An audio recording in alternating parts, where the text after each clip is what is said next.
Good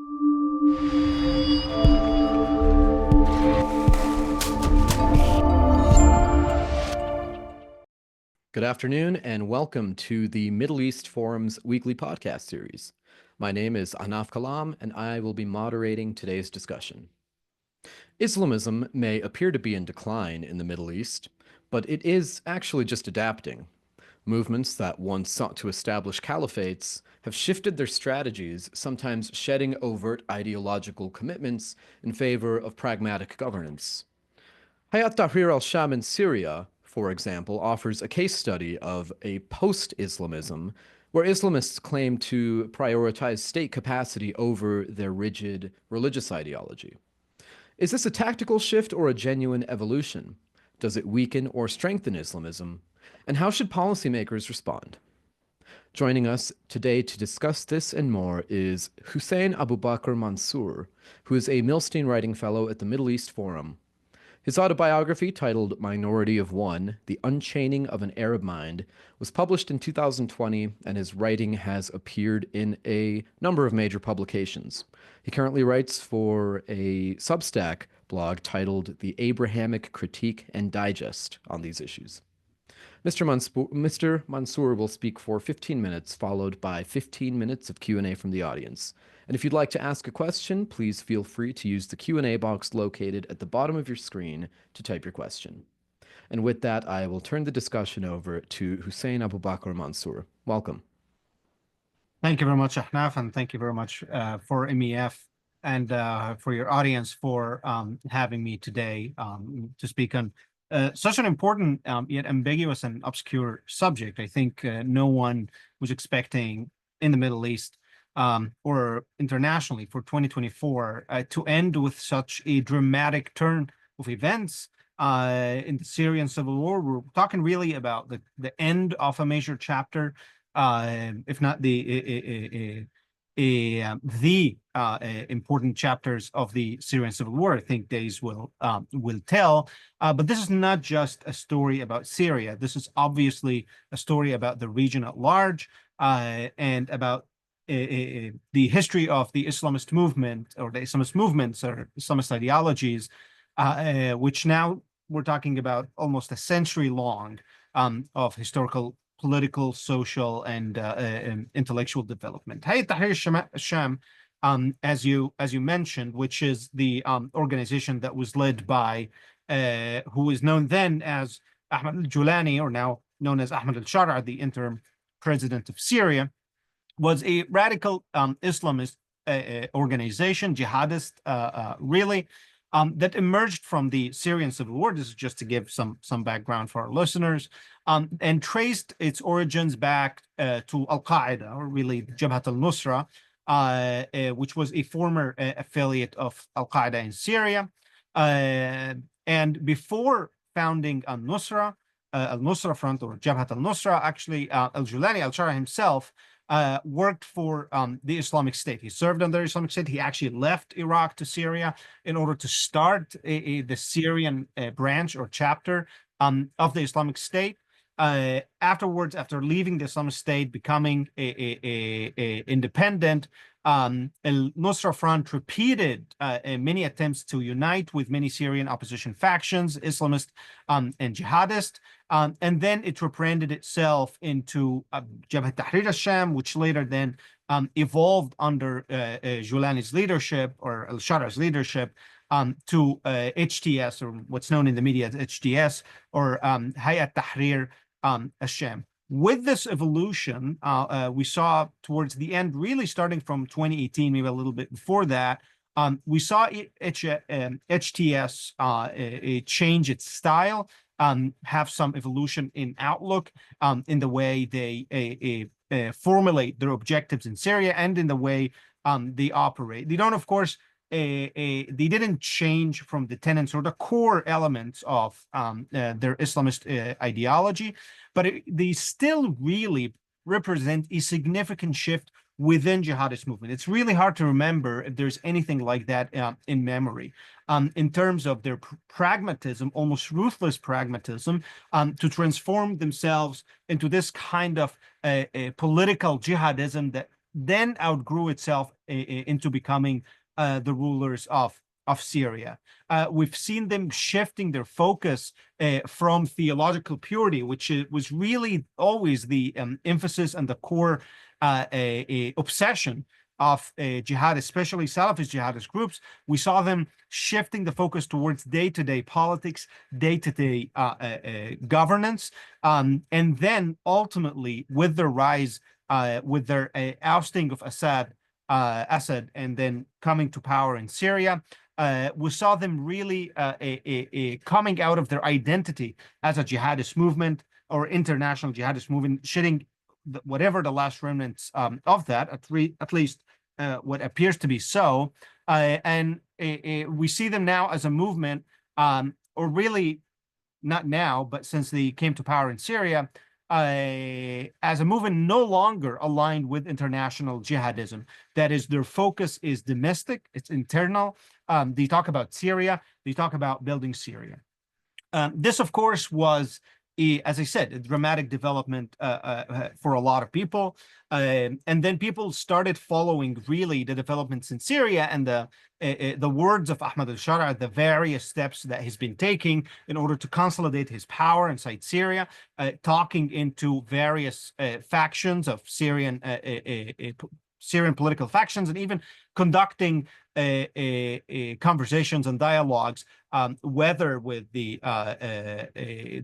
Kurds or the Alawites or the Christians in Syria, and to other various groups, promising what seems to be this harmonious Syria or harmonious Syrian nation state that will re-embrace its various groups. Of course, this was a very new language, especially for a former jihadist. And what's really provoked now, the question is, these shifts are genuine? Are they only tactical shifts while they consolidate the power of Ahmad al-Shara over Syria and his jihadist milieu, and after which we'll see a reversion back to the old familiar face of Islamism or jihadism. I'm not here to defend Ahmad al-Shara or to defend Islamism at all, but I'm here at opening the possibility, or trying to entertain the possibility, that what happened in Syria truly represents an evolution that we're witnessing right now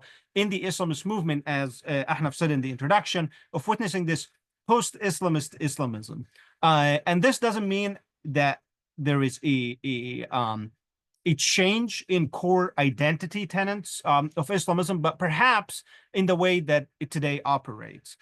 Islamism always adapts, it always evolved. Actually, all of its history is a history of evolution, of adaptation. Islamism was never really a static movement.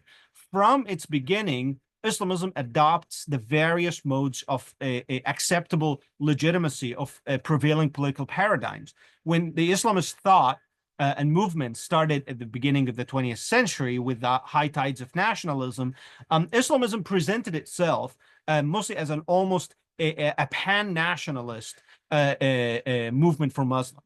At the mid-century, when the prevailing paradigm of political legitimacy in many parts of what was then the Third World were kind of revolutionary anti-imperialism and various forms of Leninism, we saw Islamism evolve exactly to adopt these prevailing paradigms of legitimacy. We saw Islamism becoming Leninist, becoming revolutionary, adopting the language of anti-colonialism and anti-imperialism, trends that continued specifically in the 1970s with the development, for instance, of the Islamic Revolution in Iran, that shows these tendencies clearly.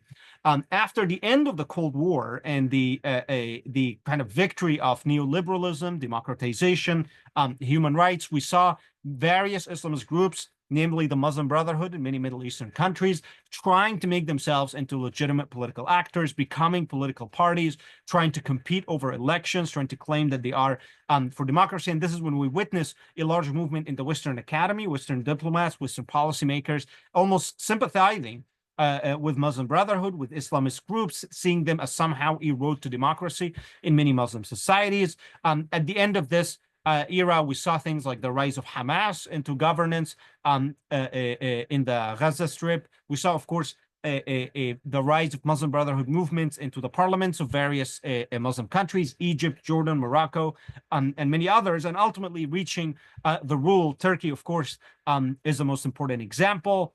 Egypt is the second, Malaysia is another. But basically, we saw this tendency towards evolution, constant adaptation to whatever the prevailing paradigm.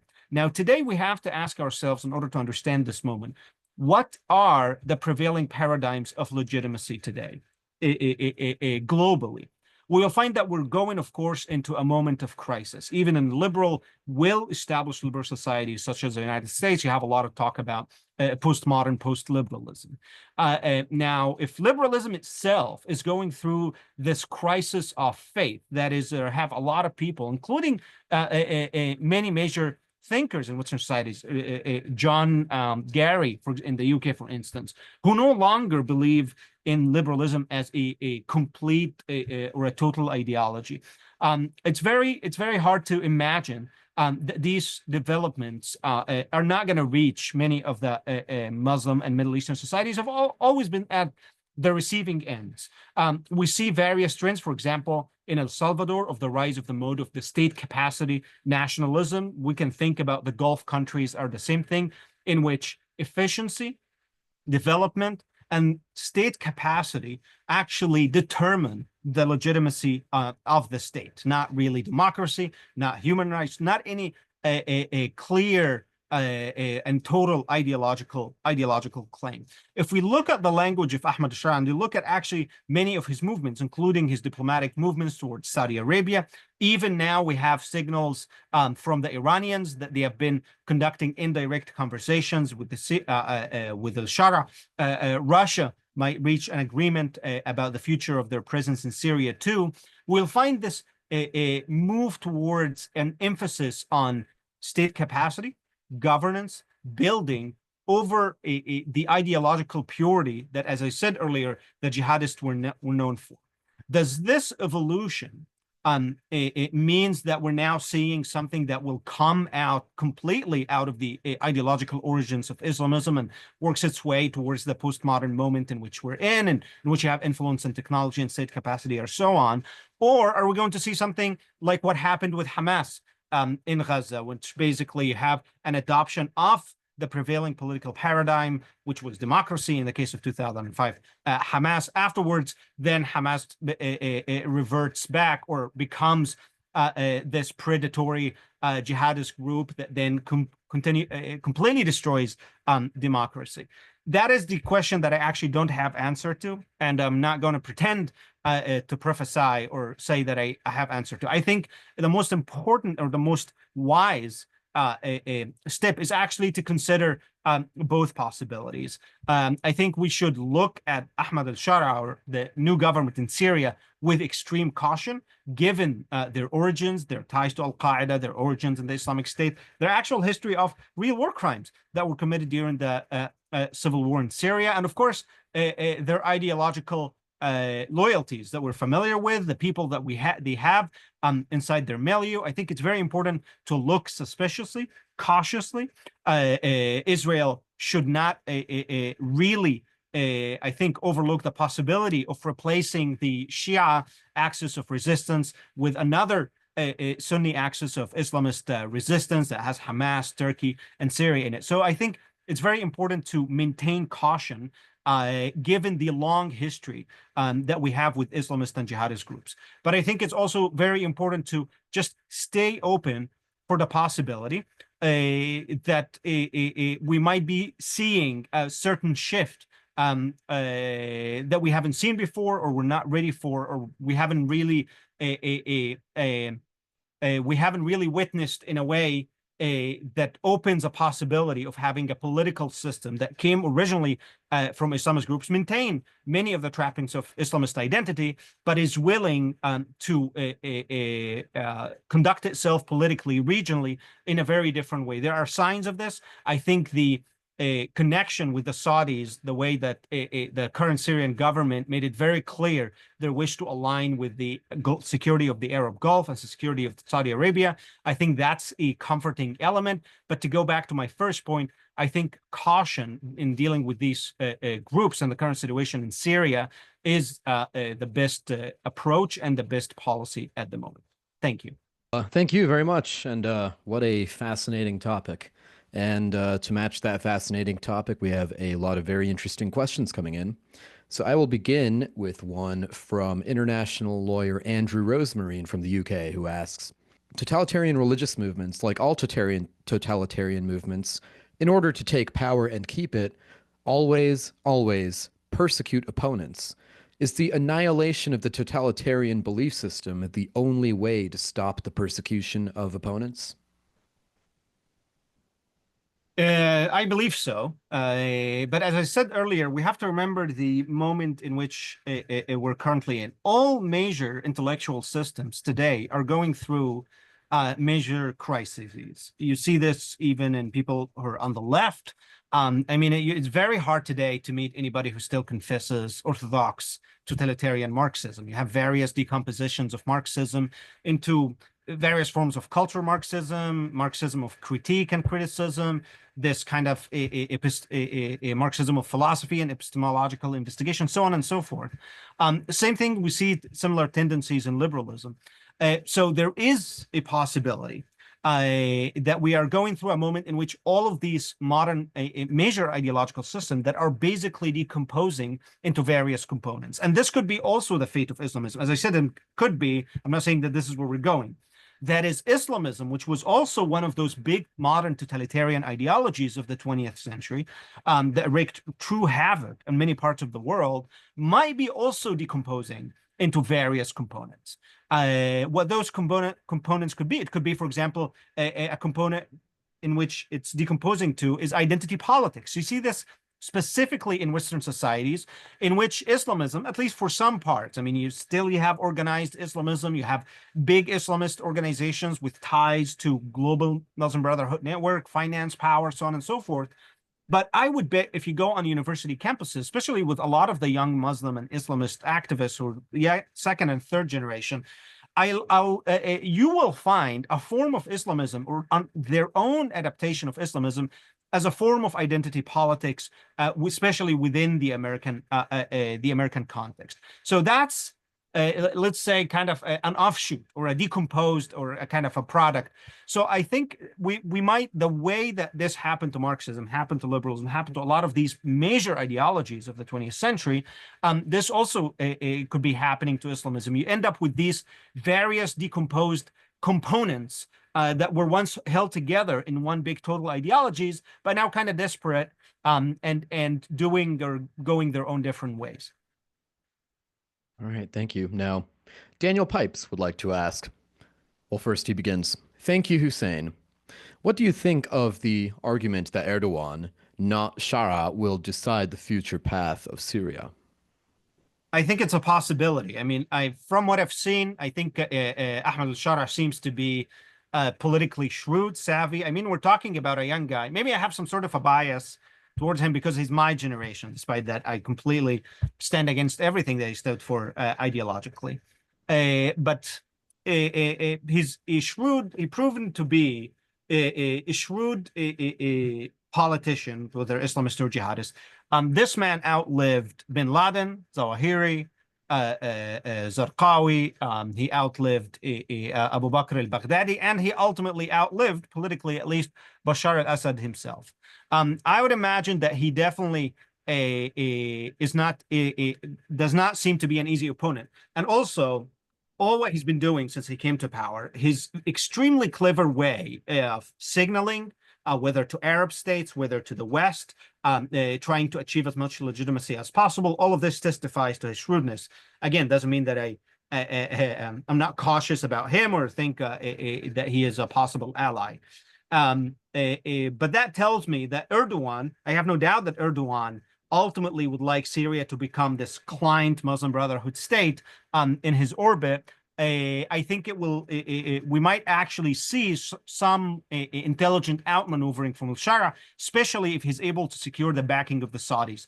The Saudis, the Jordanians, the Gulfies are definitely do not want a Turkish client Muslim Brotherhood state on their borders.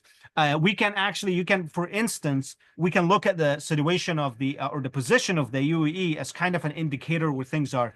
The UAE, which is the most staunchly anti-Islamist Arab country today, I mean, it's very hard to exaggerate how much power and money since the Arab Spring the UAE have been putting regionally and globally to counter Islamism and Islamist movements. They were extremely upset when at the beginning of the development, when Bashar al-Assad fled out of Damascus, leaving HTS in power. The Emiratis were almost uncompromising in condemning HTS, but with time passing, you saw them kind of starting to talk to them, hosting figures, having dialogue. And I think this is exactly because they understand that this is now the reality. It's their interest, first of all, to prevent the return of Iran into Syria, and at the same time, if al-Shara and HES are in power anyways, to try to guarantee they don't become that Turkish satellite state, and hopefully also maybe to try to manage the situation in which they don't become another security risk for the entire region. All right, thank you. Now, Ryan Morrow would like to ask, is Ahmed Shara moving from the Al-Qaeda type Salafi category to the Muslim Brotherhood type category that is more gradualist and permits elections?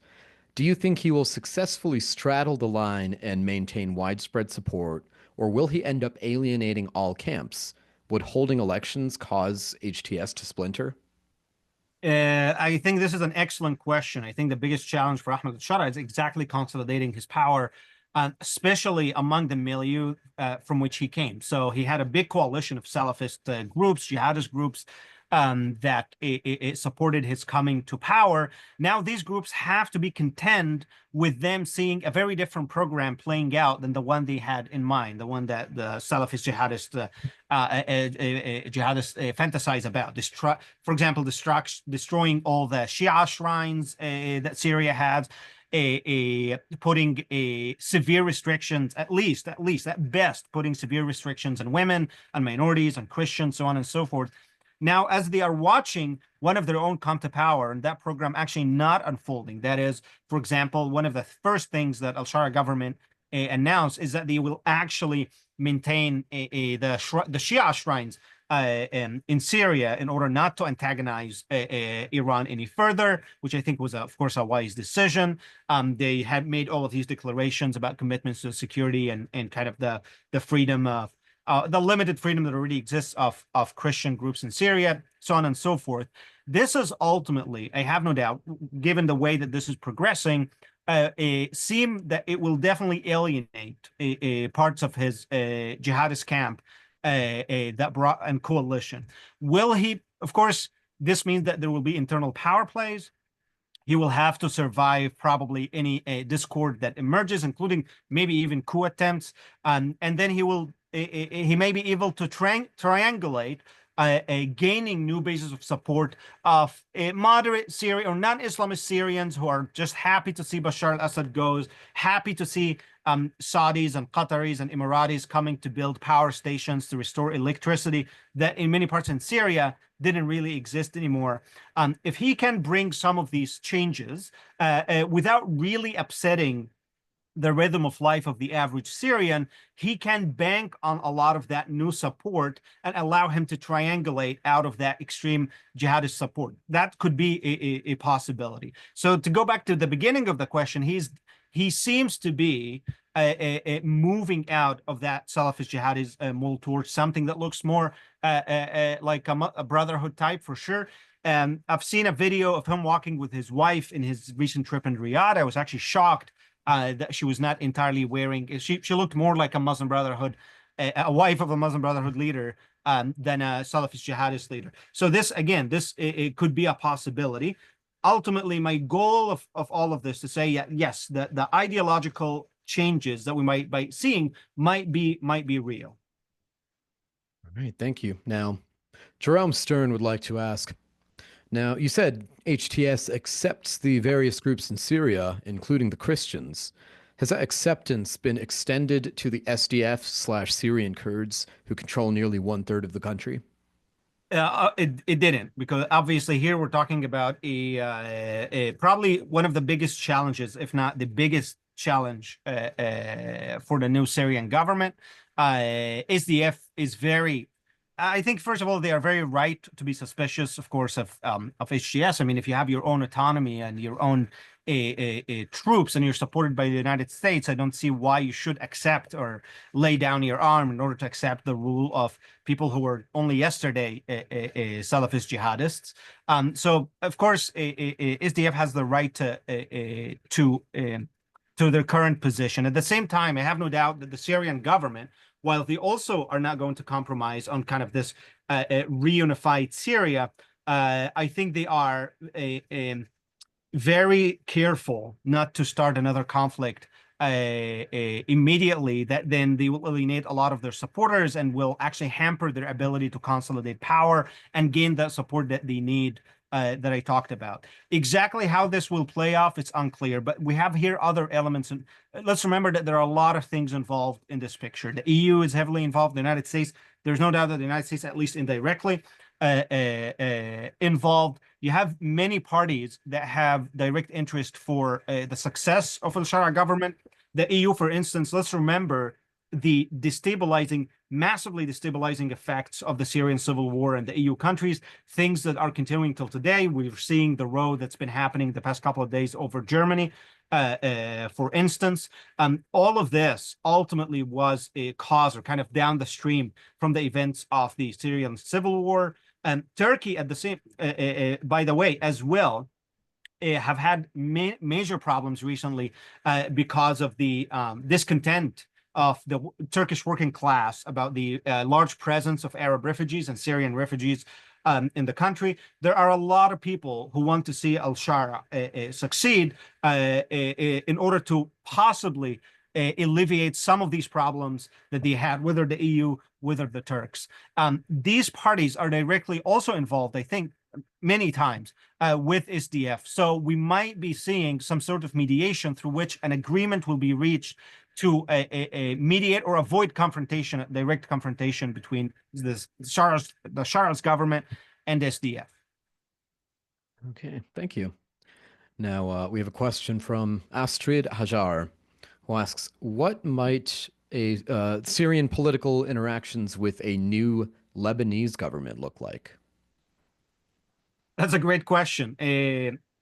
The question is, we'll see. I mean, this is really one of the most important relationships for Syria, and one of the most actually scarred and traumatic relationship. Both parties have a long history of very bad relations with each other. Syria occupied Lebanon for a very long time. They were directly involved in a lot of the violence, destruction, civil war, the killings that happened in Lebanon. I was just talking to Lebanese friends, and they told me how the Syrian army killed many of their own family members. At the same time, it was actually the fighters of Hezbollah who often committed some of the worst atrocities against the Syrians during the Syrian civil war in order to protect the regime of Bashar al-Assad. Obviously, we're talking about a transformed situation that radically transformed the past few months, given the decline of the axis of resistance due to the various blows of the Israelis, including, of course, the major one in Lebanon with the capacities and leadership and the power of Hezbollah itself, and, of course, the fall of Bashar al-Assad. Both sides currently, whether the Lebanese government or the Syrians, they have a direct interest in stability. They see Israeli jets hovering there over their heads. None of them want more or further Israeli military operations on their sides of the borders, and none of them would like to see the Iranians returning, especially not anytime soon, if you really don't want the Israelis bombing you. So probably this could form a mutual ground on which some sort of understanding can start a relationship. But ultimately, it will take time for the Syrian government to stabilize, to build that trust that is required to forge relationships, especially with a neighbor like Lebanon. All right, thank you very much. I think we have time for maybe one more here. And just to kind of tie all this together and wrap up, I know you touched on this and you mentioned this in your earlier remarks, but it seems like the big question regarding Syria right now. It's a question from Jay Lewis, who asks, has HTS really changed its stripes and moderated, or is it still a radical Islamist organization with an intent to put up a smokescreen to deceive the West? Well, power changes people. You can't. It's impossible for such a drastic change in the fortunes of anyone to leave them unaffected. HTS was, as I said, they started at this small terrorist group, various affiliations, affiliated to Al-Qaeda, affiliated to the Islamic State, becoming independent, ruling their own little territory for a while, and now becoming, first of all, ending what is in effect was in effect the bloodiest chapter of the Arab Spring. The effects of the ousting of Bashar al-Assad has been an acceleration across the Middle East, from the Arab Spring generation who saw itself defeated and destroyed in many other places. I have seen many of my friends who are, by the way, radical, secularist, liberal, anti-Islamist, whether Lebanese, Egyptians, from various areas, actually celebrating, despite the fact that Ahmed al-Shara is the person that we know he is, and HTS, but celebrating with tears when Assad left, just because of the emotional intensity that such a development meant. HTS rode that wave. This is kind of how they are still, I think, in a period of honeymoon with a lot of people who are actually willing to extend goodwill to them. And coming to power in such a drastic way, I don't think that this would leave anybody unchanged. Now, what kind of change exactly, that is the question. Is it a change for the better? Is it a change for the worse? Could be a change of the for the worse. We don't know. Again, I'm going to go back to the example of Hamas in Gaza. I think it's a very illuminating example. Other than being this anti-Semitic, anti-Zionist, anti-Western terrorist groups, amongst the Palestinians themselves, Hamas was an extremely popular group before they came to power. They were known for their social services. If you talk to the Palestinians, they will tell you that they are not as corrupt as the Palestinian Authority, that they actually help and they actually want to help. I remember talking to even Israeli intelligence officials who were working in the territories at the time, and that's exactly what they said. They said we would meet with the PA authorities and we'll meeting with these crooks, and then we'll meet with the Hamas people, and despite that they hate us, but they looked definitely more decent. Rising to power of Hamas made them 100 times worse, not better, than the group they were. We saw how they treated the Palestinian Authority and their officials. We saw how they suffocated the Gazan society and the little bit of democracy that they experimented with. And we saw ultimately destroying really completely to the ground Gaza in the last year. So this is an example where you have the effects of power on an Islamist movement, and a single Islamist movement becoming much worse than they actually were before they actually reached power. Similar case could happen to Syria, or we could see power also putting restraints, moderating them, and that's basically, I'm not advocating that theory, but that's what a lot of kind of international relations liberal theorists in the United States have always been saying about the Islamist movement, the inclusion moderation thesis, that when you include them in power, it moderates them. I'm not advocating that, but I'm saying basically we are still going to see what are exactly going to be the effects of power. Are they going to become different? Are they going to become a little better? Are they going to become much better? Are they going to become a little worse? Or are they going to become much worse? Well, thank you very much for your insights. I'm afraid we have reached the end of the podcast for this week. We have had a lot of questions come in, more than I can even keep track of right now. So I thank you for your participation as well. And thank you, Hussein, for your insights. Thank you, Ahmed. Of course. Now, is there anywhere that you would like to direct our audience if they'd like to follow more of your work? If they like, they can either follow me on X, formerly Twitter, Hussein Aboubakr Mansour, or they can follow my Substack, which is the Abrahamic Critique and Digest on Substack. I'm gonna post the link. I don't know if there's a chat. Yeah, in the chat right now. Great. And for those of you watching in the future, I will be sure to drop that link, both those links, in the video description below. Now, we will be hosting our annual policy conference in May on the week of the 19th in Washington, D.C.